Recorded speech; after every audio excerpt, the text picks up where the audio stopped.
I also want to thank our state and federal partners, Congressmember Chu, Congressman Whitesides, who represents Santa Clarita area. It's very reassuring to know that we have an all hands on deck, both at the state and at the federal level. And we will rebuild. And to my friends out there that have lost their homes, we are here for you as we look forward to what we are going to do to help you rebuild your life. So with that, thank you. Next, Congressmember Judy Chu. Hello, I'm Congressmember Judy Chu, and I just got off the plane from Washington, D.C. My heart goes out to those who've lost their homes and their businesses. I've had friends tell me that they've lost their homes, and I can't believe the destruction that this fire is causing. But I want to tell you that this morning I was on the phone with the White House and with FEMA, and President Biden has declared this a national disaster. So now the mechanics are set for people to get assistance for recovery from FEMA. And also, FEMA was asked last night by the state of California to declare this eligible for the fire management grants, and indeed it is. So all the expenses that we see for fighting this fire will be reimbursed by the federal government. And also, I've spoken to Supervisor Torres of the San Gabriel Mountains. He's asked for help from Washington, D.C. to close the forest area. So I do want to urge everybody, please stay away from the forest area. I just urge everybody to make sure that you obey the evacuation orders, and that also you take advantage of the shelters that are available at the Pasadena Civic Center as well as the Arcadia Community Center. Our office is going to be ready to assist you in the recovery from these fires. And we know that there will be assistance from the Small Business Administration, which has emergency loans, and there will be grants from FEMA. But right now, the most important thing is to be safe. So that's why I say to everybody, please stay out of these areas. Please make sure you obey the evacuation orders, and please stay safe.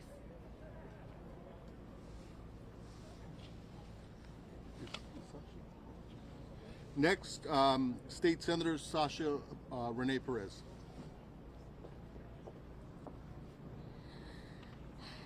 Good evening, everyone. I think this is a really difficult moment for many of us in the community, especially for those of us that have grown up in the San Gabriel Valley and who have come to know and love this community. As the supervisor said, we're receiving many calls from friends and community members letting us know that they've lost their homes, they've lost their businesses. This is a really devastating time.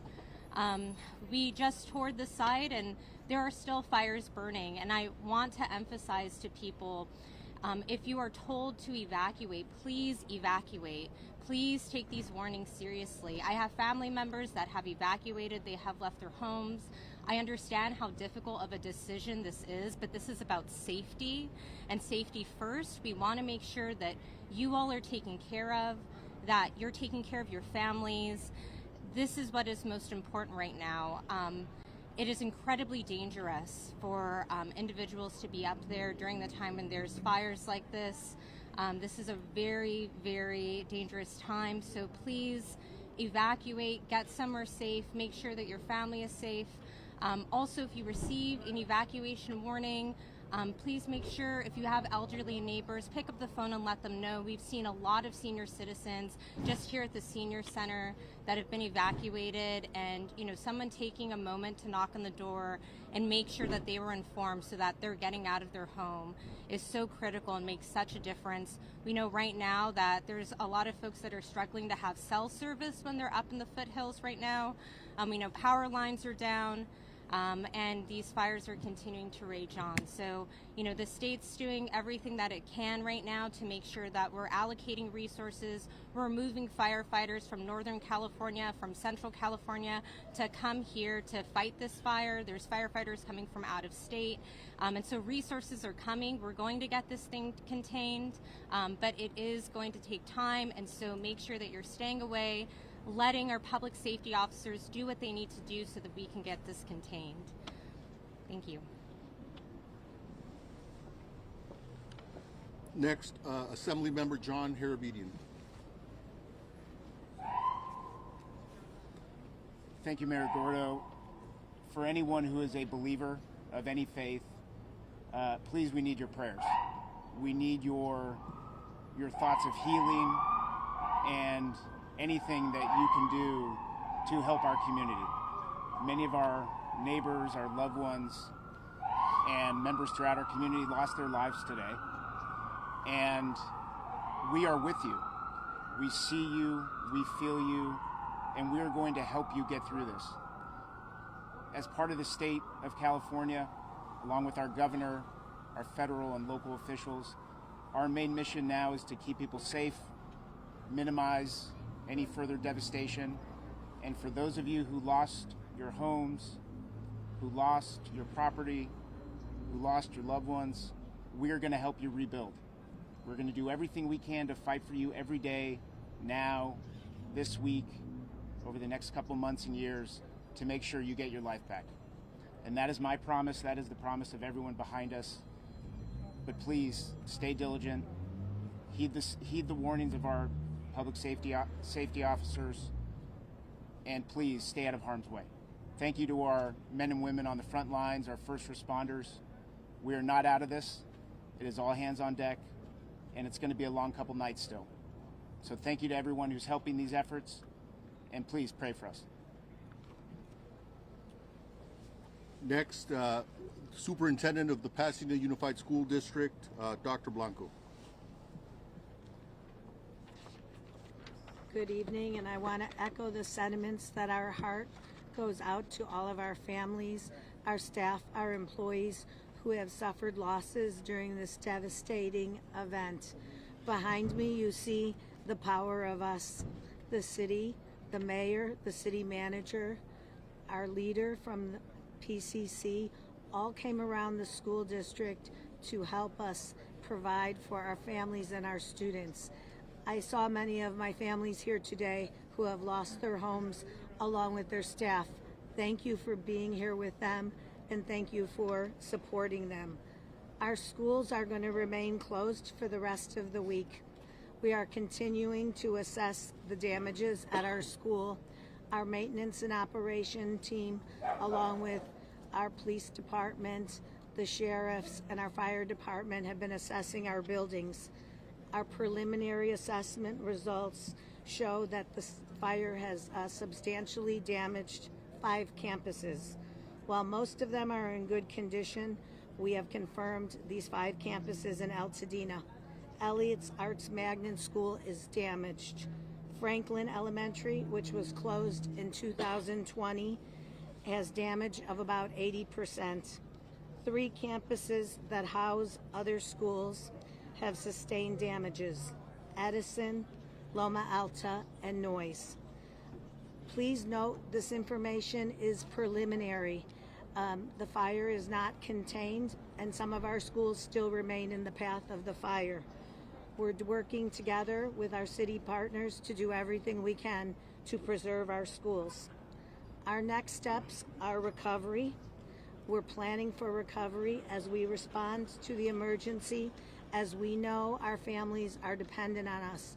Public education is the bedrock of democracy. We learned that in COVID, and we will be here to help our families and our staff get through what is happening in our city. Thank you. We're deeply grateful for everything that you all have done to help and support us. Next, President of Pasadena City College, Dr. Jose Gomez. Hi, I'm Jose A. Gomez, Jose A. Gomez, Gomez. Over the last 24 hours, our hearts have been broken by what has transpired. We have lost our peace. Although Pasadena City College has sustained minor damage, our hearts and our prayers and our thoughts are with our greater community. We are so grateful at Pasadena City College for the incredible leadership that the city of Pasadena and all of our legislators and all of our elected officials have provided, not just to our college, but also to our community. The campus will be closed and we will not be having classes until next Monday. We will resume regular schedule and classes on Monday, if possible. Of course, it's a very fluid situation. But more importantly than that, we have activated much of our campus community in support of our partners and our greater Pasadena San Gabriel Valley family. Our emergency management response team has been deployed here to the convention center to help the city.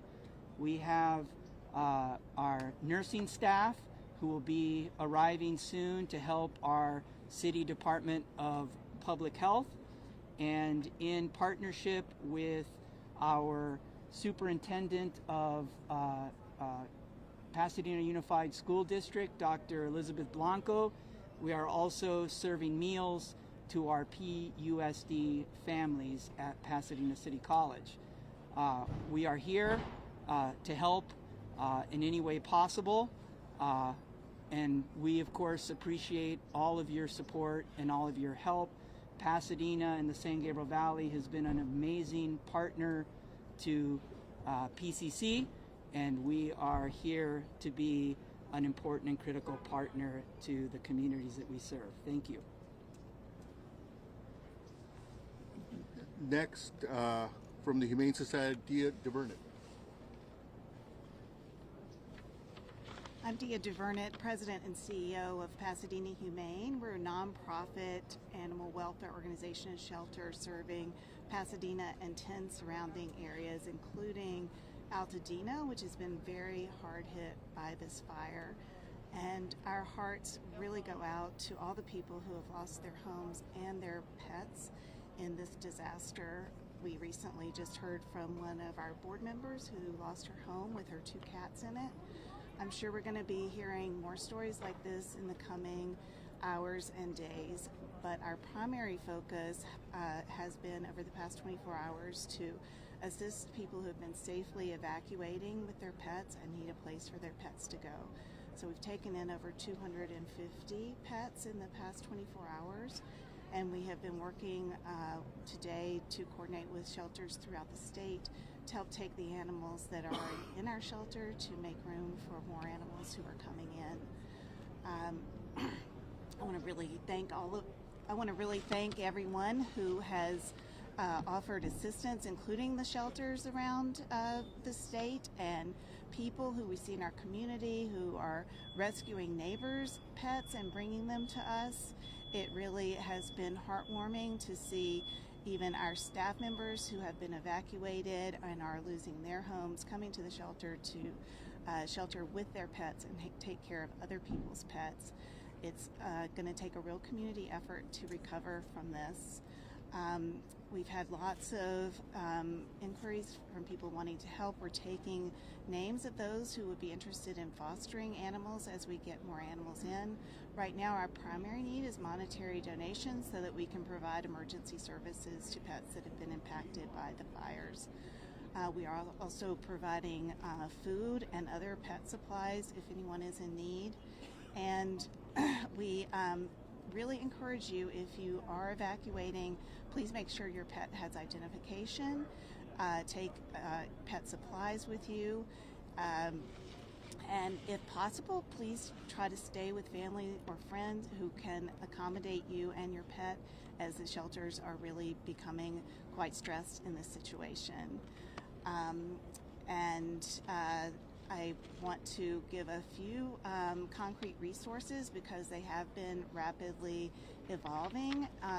For those in the foothill areas who have horses in need of shelter, right now the Fairplex in Pomona is taking them, the Industry Hills Equestrian Center, and soon LA County will be opening the Antelope Valley Fairgrounds.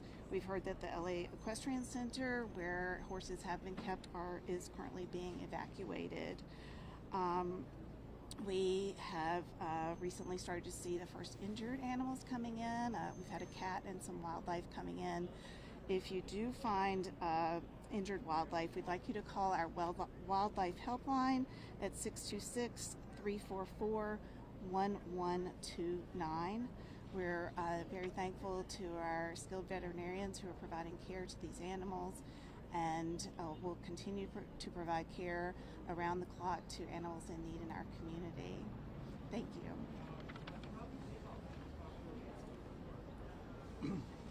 Next, because this is still an active fire with very little, if any, containment, I think it's important to hear from the fire chief. And our fire chief is here with us, Chief Chad Augustine. Good afternoon. My name is Chad Augustine, your Pasadena Fire Chief, ChadAugustin. I'd like to give you a current stat on our Eaton fire. We can confirm that the Eaton fire is now over 10,600 acres at 0% containment. I'd be remiss, though, if I didn't highlight some of the heroic actions last night by your public safety, police, and fire, who literally saved lives, pulling people out from burning buildings, getting them out of streets and vehicles where they had no ways to evacuate. Our death count today would be significantly higher without their heroic actions. We currently have 60 strike teams requested and 750 firefighters working on this incident. We're in a unified command with multiple agencies to include Law, LA County Fire, LA County Sheriff, and Angeles National Forest, along with Pasadena Fire. We have strike teams committed from all over the state and as far as Arizona coming to assist us. Multiple structures have been damaged or destroyed as this wind-driven fire had wind gusts of 70+ miles per hour. We had spotting of embers 2 to 3 miles ahead of the fire. I can confirm tonight that we have somewhere between 200 and 500 structures damaged or lost. We really need, as it becomes safe to do so, and we get a better handle on this fire, we need to come in and be able to survey the damage to get an exact total of number of structures that have been damaged or completely lost. We continue to be in red flag conditions, and we expect that to be through Thursday, with variable and high wind speeds, thankfully not as strong as what we saw last night. We are encouraging people to stay updated as the weather can continue to change very rapidly. Please, if we issue an evacuation order, heed our request. Be prepared, have your go bag, and immediately evacuate. Thankfully, the current forecasts allow us today to start getting aircraft in to fight this fire. Since around 10 a.m., we've had aircraft doing water drops. With the goal of limiting the fire spread, we will come behind those water drops with hand crews and fire engines to get a containment line around this fire. We expect, with favorable conditions over the next couple days, to start making good progress on this fire. And with that, I'll turn it over to the police chief. Chief, we take a question on the statistics and the current situation with your firefighters. How are they holding up over the past 22 hours now? Yeah, they're exhausted. We need those reinforcements coming in, but they've done incredible work. Where they've, an example is crews that fought 15 house fires over a 28-hour period. They didn't save any of them, but they prevented 2 or 3 blocks away from burning down. So great work, not just from your Pasadena fire, but throughout this entire region. You requested 60 strike teams. What's the status of that, and how long before they get here? Great question. So we have multiple strike teams have arrived. We're in the early like 15-ish strike teams, and we expect over the next 24 hours we'll be close to 50. Even some of the Arizona strike teams should be here by this evening. You talk about resources being stretched. I know that this morning, looking at some of the fires, there were maybe one or two firefighters on scene only because it appeared not to have the resources. Everybody stretched to the limit. Can you talk about that situation? Yeah, sure. I would be kidding all of you if I said we didn't have resources stretched yesterday, right?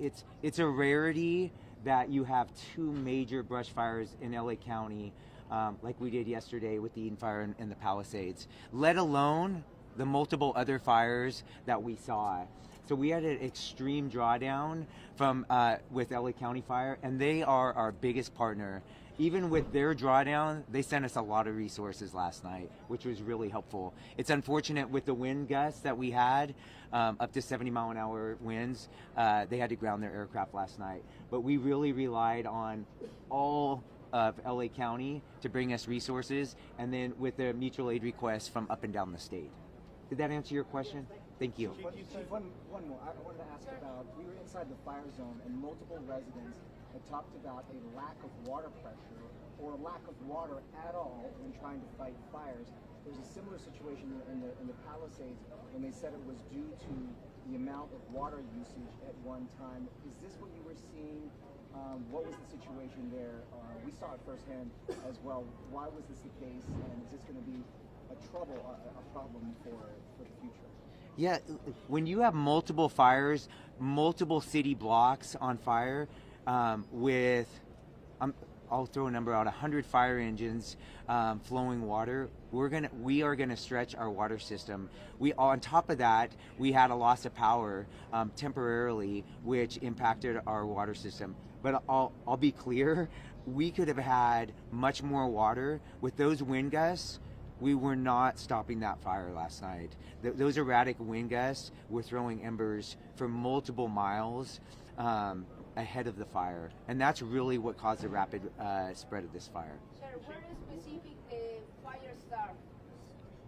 The most specific, because it's a picture taken approximately 6:30 last night, like a transforming fire and around Canyon. That's correct. The time that is correct, and around 6:30 was when the fire came in the Altadena area. It was actually in LA County, but right on the border. We had both Pasadena and LA County resources arriving almost simultaneously, and then of course the fire quickly moved into the Pasadena city limits. So 10,600 acres on fire, 0% containment, hundreds of homes destroyed. What can you say to communities to give them hope that you'll have a handle on this anytime? Yeah, what gives me hope is when I look at the trees and bushes around here. Last night was incredible, right? It was like something that most of you have probably never seen. Tonight we have very mild wind conditions where we can get aircraft and a ton of additional resources getting their hands around this fire. That's what gives me confidence that we're going to get a handle on this fire. Before, why don't we bring the police chief up, and then then you can ask questions of both chiefs.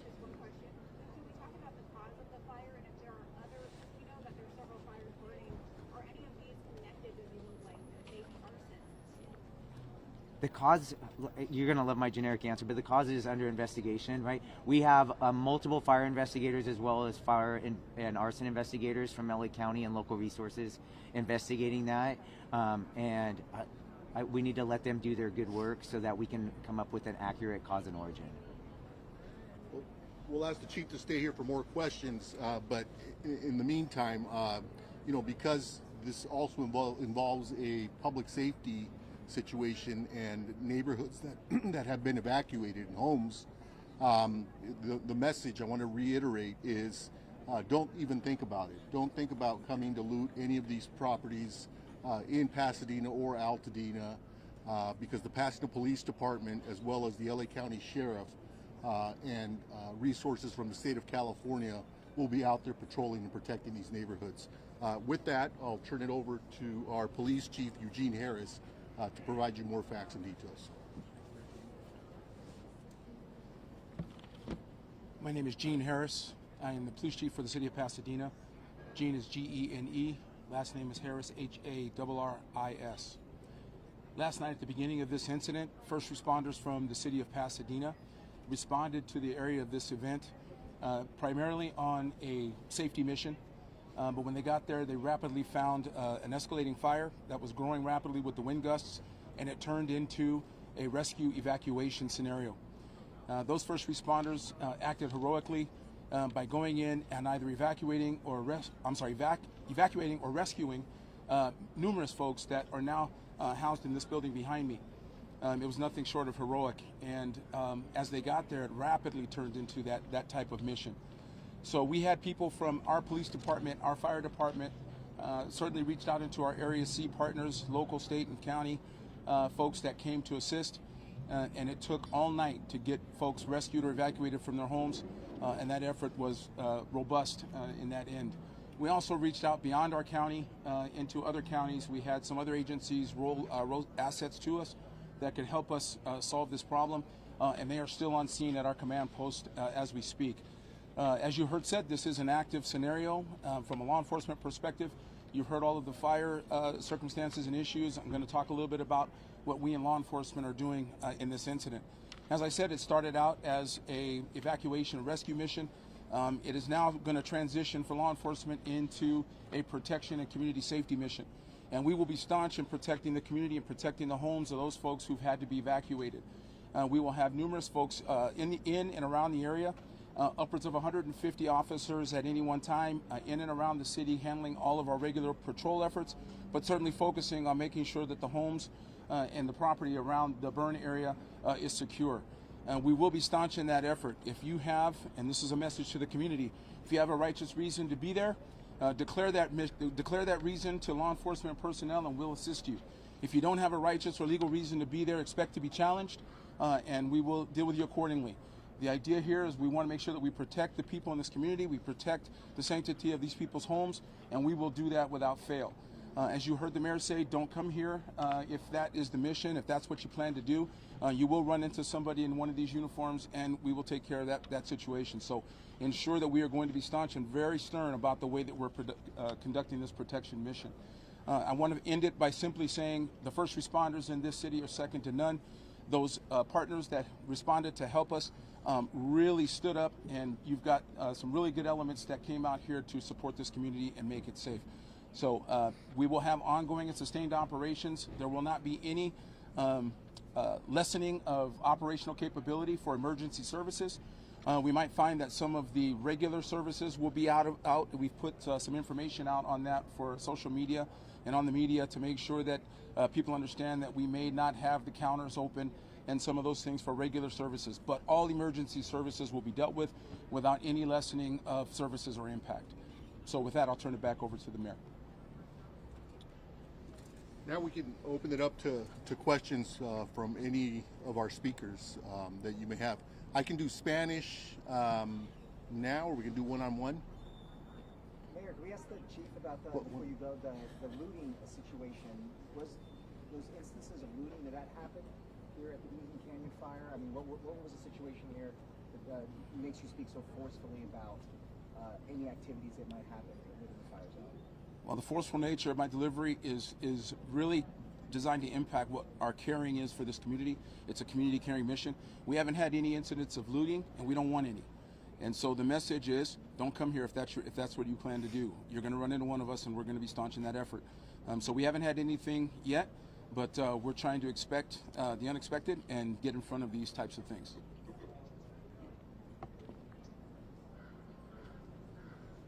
Any other questions for Chief Augustine? Chief, there were a number of significant spot fires that broke out not only in the hills but along Lake Avenue. Several buildings suddenly caught fire at once. Do you anticipate any of that tomorrow? I do not. Right, we're still in a very active incident, right? And we have a dynamic fire that has 0% containment. But what caused a lot of last night's issues was the dynamic winds, wind gusts of 70 miles an hour, and very erratic winds. At 2 in the morning, they changed direction, heading westward, and we ended up having evacuations all the way to Glendale.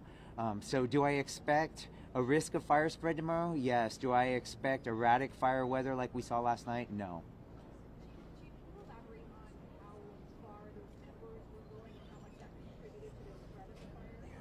We can confidently say those embers were spreading ember casts 2+ miles, right? And we were in red flag conditions, right? And just acknowledging that we're in red flag conditions in January, right, should make us all pause. And so the humidity was so low last night that a single spark could cause a fire. And then you add in the wind gusts, and when I was driving to the fire last night, there was dozens of fires starting just from the embers that were being thrown blocks, and miles ahead of the fire. Chief, the owner of the Bunny Museum told us on our air on CBS that the fire hydrant in front of his museum was dry and that firefighters couldn't get any water out of it. Are you sure that all the hydrants are working? Was that a water pressure problem?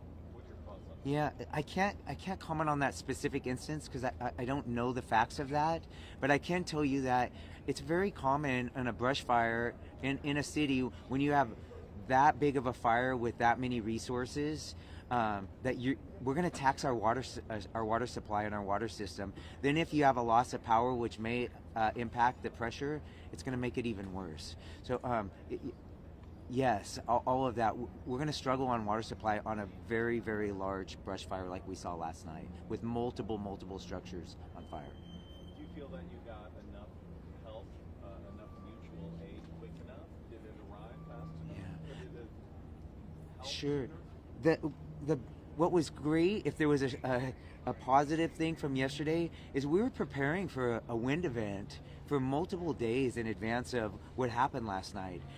We were preparing for a wind event as well as possible brush fire, but you had augmented staffing all over the county, and which really benefited us because we were able to be nimble, send resources to Palisades Fire early in the day, and they were sending us resources by the evening time. That's the benefit of the mutual aid system in California, specifically LA County. Yes. As you're speaking right now on our air, we're showing live pictures of houses burned to the ground. Yes. These are images that you and everyone standing behind you has seen all day long. What do you say to the homeowners watching this happen? We grieve for them, right? We are incredibly sorry that they have a loss of, for many of them, everything they own, right? And it's tough as your fire chief. That's my responsibility. I also know that last night was unprecedented conditions where we did a lot of good work, but we were not able to save every residence or building that was out there. Mayor Gordo, on that same note, how surreal is it? Because you've been inside this convention center many times before for many of the different events, but to see it being utilized in this way, more than 1,000 people are now using this. And looking forward, what are some of the biggest needs that you think in the days to come that you'll need here for the folks here that have evacuated? Well, first and foremost, it's very sad to see families dislodged, particularly families that have lost their home, and as the chief says, have lost everything. I think one of the biggest challenges is going to be to transition people who have lost their home into permanent housing. We have hundreds of homes that have been destroyed, and moving people into permanent long-term housing is definitely going to be a challenge, and it's going to be a challenge that we're going to engage the county, the state, and the federal government in. Has there been any contact information, a website or phone number set up for missing persons? So if a family member or someone in the area is evacuated, the family's out of state or out of county, how do you track down their loved ones? Well, the standard 911 will be efficient enough to get us to the numbers that we need to get you. I would suggest that you make that call. To me, that stands to be an emergency, so let's do that. You can also contact our business line, and we can get you to the right people that can guide you in. If you think that your folks are at our evacuation center, which is right here behind us, we have plenty of staff that are here that can help you ID any family members or friends that might be here. Okay, what's the business line? I don't know that off the top of my head, unfortunately, but we can get that on our website.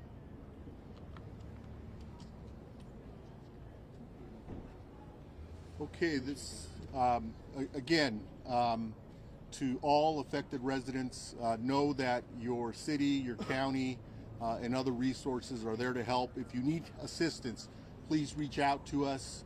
You know, Pasadena and its residents and Altadena, it's a resilient community, and I'm sure that we'll bounce back. In the interim, this is an evolving situation, and so we're asking people to listen in carefully to what the police chief, the fire chief are saying. If you're asked to evacuate, evacuate. If you're thinking about coming to Pasadena or Altadena for that matter to cause problems, think twice, because the Pasadena Police Department and the LA County Sheriffs will be there to greet you, and you will be arrested if you're engaging in conduct that you should not be engaging in. With that, that will complete our, unless there are other questions. Thank you. Chief.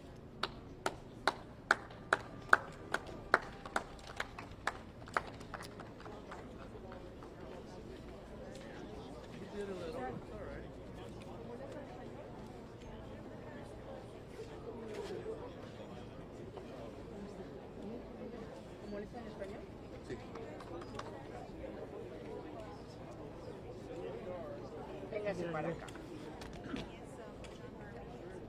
¿Cómo ha estado? Estábamos, que es la bendición. ¿La familia bien? La familia bien, gracias. Qué bueno. Véngase para I'm acá. Dr. Pachetti. I couldn't hear you, but what is the update in Monrovia? You know, I usually don't know. I don't know. We've been